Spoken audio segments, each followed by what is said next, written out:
At the start of the 8th episode, we see a businessman named Richard venting about his work to his unusual therapist, Iona. She ties his hands and spanks him, and it is revealed that she is a domination therapist. The morning after, Richard is found dead right in a street. During the autopsy, Henry and Lucas notice whip scars all across Richard's body. Henry assumes that Richard probably knew what he was getting into, and his death could have been due to choking, a common element of domination acts. Later, Joe and Henry meet Gwyneth, Richard's wife, who tells them that their marriage was up in shambles until Richard started seeing Iona. The therapy not only saved their marriage, but also helped Richard become a stronger man, since his job demanded a strong mind that was not easily exploited. Despite the marks on his body, Gwyneth tells them that Richard and Iona were not sleeping together. Later, Joe and Henry visit Iona's office, where they inquire about the details of her session with Richard. However, Iona refuses to reveal the details due to client confidentiality. Joe notices all the dominatrix gear, and when she comes across a choking apparatus that Iona uses to choke her patients,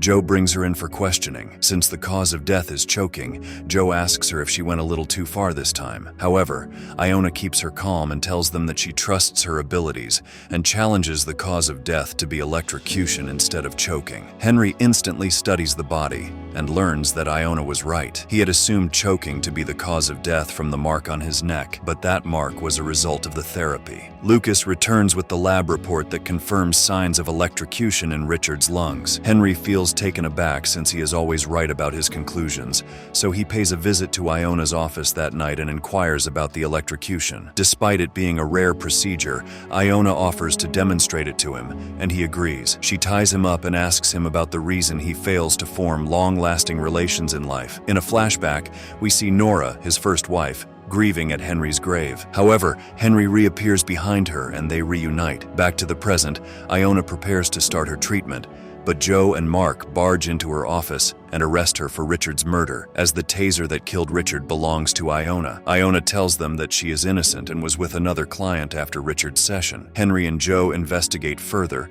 and find a wire bug in her office that leads them to a private investigator who was hired by Gwyneth. Basically, Gwen wanted to know what Iona did to Richard, and she was the client after Richard's session. Henry sees off Iona as she walks free, but he is then tased and abducted by a tattooed guy called Cliff. He claims Iona is his and electrocutes Henry, who has a flashback where Nora reported him after he shared his secret with her and was checked into a mental asylum. On the other hand, Abe calls Joe about Henry's whereabouts, and she finds his pocket watch near the precinct, leading her to go through the CCTV footage. She recognizes the tattoo on the kidnapper's arm as it belongs to one of Iona's clients, Clifford. Iona reveals that he started behaving inappropriately, which is why she limited his time with her, giving his slot to Richard. Joe and her team reach Cliff's house and subdue him before he has the chance to kill Henry. In the end, Henry decides to trust people and joins his colleagues for drinks, which surprises everyone, especially Lucas. In the next episode,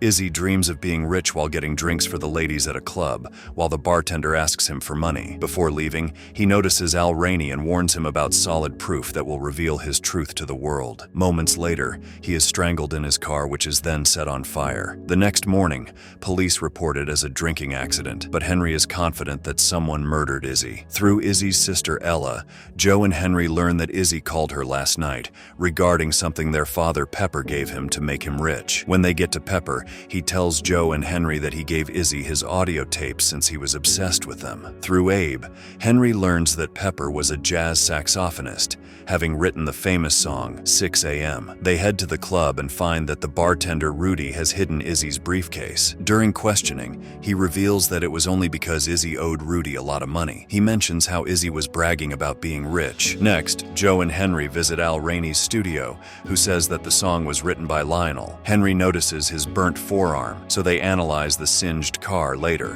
where they find a ring with DB, the initials of Al Rainey's recording company. They bring him in but do not have concrete proof to charge him. Henry finds a hidden tape in Izzy's briefcase, but he is unable to play it in front of everyone since it is damaged. Joe meets Pepper, who tells her that he wrote the song for Ella as she was born at 6 a.m., but Al Rainey stole it. After that, he notices DB's initials and leaves the precinct. Meanwhile, Abe fixes the broken tape since he is a die-hard jazz enthusiast, and the tape proves that Pepper wrote that song. Basically, Emily, Lionel's nickname was DB, and ever since his death 15 years ago, his son Bud had taken the royalties. The team visits the club to stop Bud, where Henry spots Pepper with a gun to kill Bud. He reminds him to be a dad to Ella, and the police apprehend Bud, who reveals that Al Rainey burned Izzy after Bud killed him, so they both get arrested. In episode 10, Emily and Colin celebrate their engagement party and talk about the wedding in Colin's family castle. The next morning, Colin's dead body is found in Central Park, and Henry figures out that he was pretending to be a royal. Tracing his specific suit,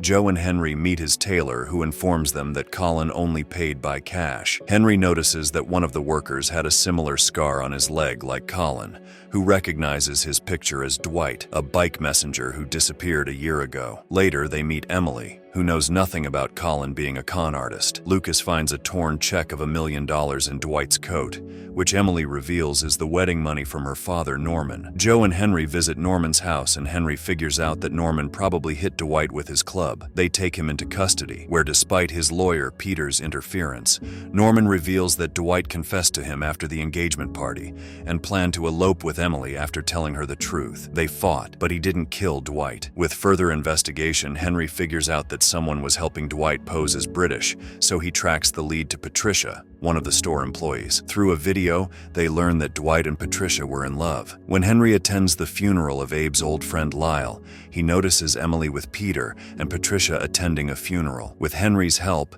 Joe arrests Patricia, who tells them that Dwight proposed to Emily at the Central Park. The police falsely tell Emily that the murder weapon has been found. Later that night, Peter the lawyer comes to the murder site to dig for his murder weapon, and the police catch him red-handed. In the end, Henry takes a cab home, but the driver reveals himself to be Adam. The next episode shows how Adam stabs Raj, a cab driver, and picks Henry up from the precinct. He drives recklessly and kills himself to prove his immortality, which leaves Henry trapped in the cab that falls into the Hudson River. When Henry reappears after his death, the police arrest him for being naked in public, which he covers under the guise of sleepwalking. Moments later, Henry notices Raj on the autopsy table and figures out that Adam killed him with a sword. Abe suggests he confide to Joe about his secret, but Henry is still bitter about Nora's betrayal that had him locked up in a mental asylum in the past. The police search the cab and find a bullet, whereas Henry carefully retrieves his pocket watch that he dropped the night before. He returns in the night to look for Adam's antique gun. However, the police arrest him again, and Latine's Joanna sets him up with a therapist called Lewis. Meanwhile, Joe and Mike trace the gun to someone named Richard, but when they reach his apartment, they find his autopsied body. When Henry analyzes the body, he realizes that Richard was killed with a hunting knife. He rushes home to check his hunting knife, which is actually bloodstained. He tells Abe that Adam is trying to frame him. They plan to leave the country,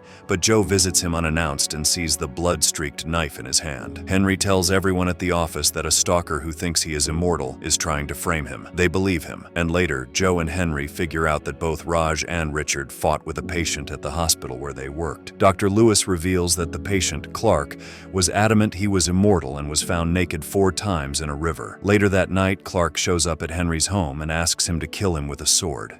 When he threatens Abe, Henry tackles him and ends up stabbing him. Joe comforts Henry as they take Clark's body away, and Adam calls Henry, congratulating him on his first kill, after which he reveals his face through the window. In the 12th episode, which is set a few years ago, a waiter named Jason pitches his business idea to Oliver, the CEO of an investment company. Eventually, Jason becomes very successful. In the current timeline, he is found dead after a night of celebrating his success. Since Henry hasn't returned to work yet, the new medical examiner concludes that Jason died due to accidental drowning, but Lucas disagrees. Meanwhile, Henry is mad at himself for killing a human at Adam's behest, and he misses his job. When Abe gets a call from his colleague Marcus about his son Jason's death, Abe reminds Henry that Marcus saved him during the Vietnam War. So, Henry returns to work and investigates the case. According to the girlfriend, Jason never returned after he went for a test drive in his new car. They go to his office, where Val is moving in already. The receptionist Melanie spots Henry looking at a bloodstain on the rug. She tells him that Jason got into a fight with his old friend Kevin about a week ago. The next day, they meet Kevin, who tells them that they fought because he wanted his investment money,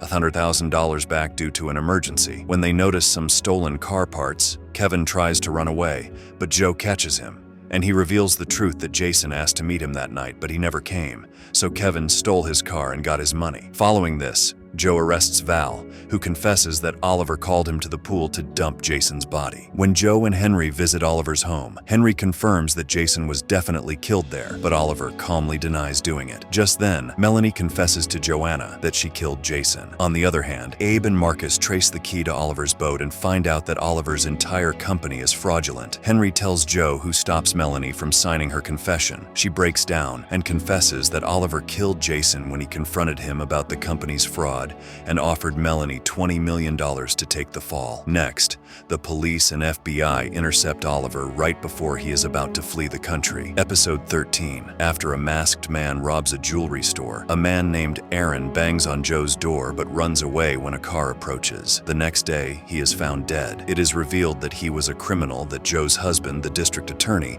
imprisoned for 3 years. Aaron's wife tells the police that Aaron had left his past behind and was a changed man. When Joe and Henry visit the jewelry store, they run into Joe's old colleague, Detective Hank. Henry deduces that Aaron didn't rob the store, so they go after one of his old accomplices, Dago. Dago shoots Mike in the arm and runs for it, but Hank gets him. Inside Dago's body, they find swallowed diamonds, but Abe figures out that they are fake. To save Joe from the case involving her husband, Henry revisits the scene without her, but ends up involving Joe, as Aaron had been looking for her husband in the first place. Aaron's wife tells them that he supported Aaron when he said he wanted to be a better man. Later that night, Joe tries to drink her feelings away and wakes up with a hangover at Henry's house. While Abe and Joe are talking about insurance money, Henry remembers the fake diamonds which show that the store owner wanted a robbery. While Joe goes with Hank to meet the owner, Mike returns to the office, and Henry realizes that only Hank could have shot Mike at that angle. While Joe drives, Hank talks about the police not having enough money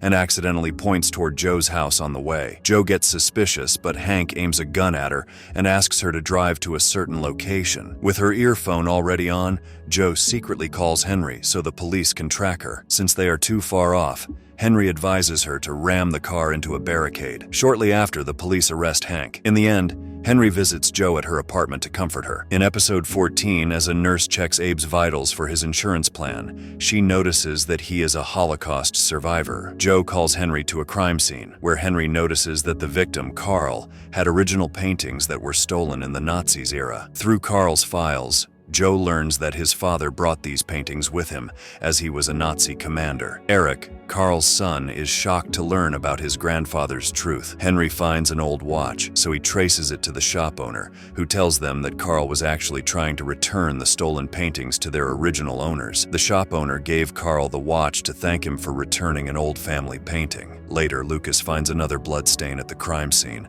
belonging to a guy named Sam, so Joe and Henry visit him. When they find a stolen painting in his belongings, he reveals that he stole his family's painting when Carl won't give it up himself. He mentions Carl's quarrel with Julian, who works at the bank where Carl stashed most of the paintings and wanted some of Carl's paintings put up for sale. When Joe and Henry go to the bank, they learn that Julian and the paintings are missing. Meanwhile, Adam visits Abe's shop and gives him a tray. When Henry figures out the source, he meets Adam in a park, who apologizes to him for tricking him earlier. He reveals that he was experimented on during World War II for his immortality. He asks Henry to find his missing dagger, and in return, he will give him something priceless. Next, Joe and Mike find Julian dead inside the shipment along with all the paintings. Lucas finds Eric's fingerprint on Carl's eyelids and they arrest him, after which Eric confesses that he accidentally killed his father when he learned his true family history. Lucas finds out that the killer's DNA found on Julian's body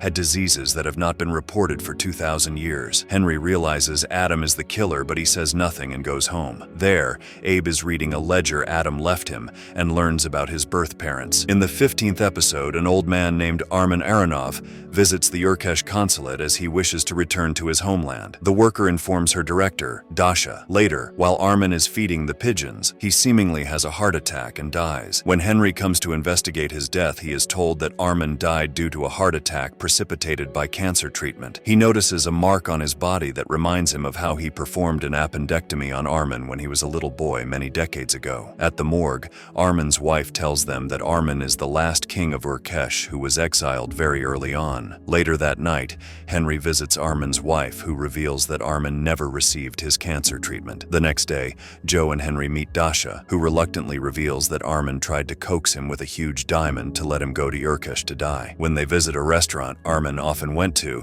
the owner tells them about Armin's argument with a young woman named Lydia. Lydia met Armin recently, and he wanted to take her to Urkesh. Later, Henry and Joe visit Armin's wife, who knew of Armin's cheating. When she starts blacking out, Henry notices that she has been poisoned too, so he makes her throw up and sends her to a hospital. The team finds ink on the doors, which leads them back to the consulate. Dasha gives them a confidential file on Asif Karimov, and they leave to warn Lydia. However, Asif beats them to it and tries to kill Lydia's baby, but Joe shoots him just in time. Before dying, Asif shoots Lydia, but she survives. In the end, Henry returns home to Abe, celebrating their blood relation through a distant uncle. And with that, the movie ends. We hope you enjoyed our recap. Watch the next videos on the screen and don't forget to subscribe for more amazing recaps. See you in the next one.